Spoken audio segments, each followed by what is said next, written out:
ইরানে স্থল অভিযান চালাতে আসলে কোনো ইসরায়েলি মার্কিন সেনাকে জীবিত ফিরতে দেয়া হবে না। দেশটির সামরিক বাহিনীর সদস্যদের এমন নির্দেশ দিয়েছেন ইরানের সেনাপ্রধান। এদিকে ইরানের সেতু এবং পাওয়ার প্ল্যান্টে হামলার হুমকি দিয়েছেন মার্কিন প্রেসিডেন্ট ডোনাল্ড ট্রাম্প। ইসরায়েলে নতুন করে আবারও হামলা চালিয়েছে ইরান। যুদ্ধ শুরুর পরেই নিয়ে 91 দফায় ক্ষেপণাস্ত্র ছুড়েছে রেভলিউশনারি গার্ড IRGC। রাজধানী তেল আবিব ও ইলিয়াদ শহর লক্ষ্য করে চালানো হয় এই হামলা। সিলন টি রপ্তানিতে শীর্ষে।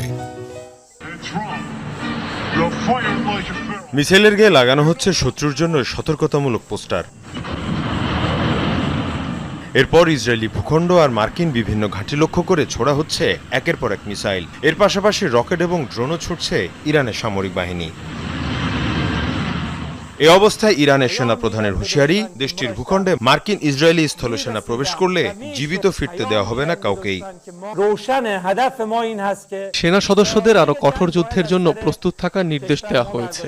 আমাদের অবস্থান পরিষ্কার, এই দেশে যে যুদ্ধ চলছে তার অবসান আমরা ঘটাবো। ইরানের প্রতিটি শিশুদের নিরাপত্তার জন্য আমরা জীবন উৎসর্গ করব। এদিকে ইরানের পাওয়ার প্ল্যান্ট এবং সেতুর মতো স্থাপনায় হামলা চালানোর হুমকি দিয়েছেন মার্কিন প্রেসিডেন্ট ডোনাল্ড ট্রাম্প। আমাদের সামরিক বাহিনী বিশ্বের সেরা বাহিনী। আমাদের পরবর্তী লক্ষ্য ইরানের বিভিন্ন সেতু, এরপর টার্গেট করা হবে বিভিন্ন পাওয়ার প্ল্যান্ট। গেল কয়েকদিন ধরে ইরানের বিভিন্ন সেতু লক্ষ্য করে চলছে মার্কিন ইসরায়েলি হামলা। বৃহস্পতিবার কৌশলগতভাবে গুরুত্বপূর্ণ কারাত সেতুতে হামলায় প্রাণ গেছে অন্তত 8 ইরানির, আহত হয়েছেন শতাধিক। মীর মুশফিকা হাসান, যমুনা নিউজ।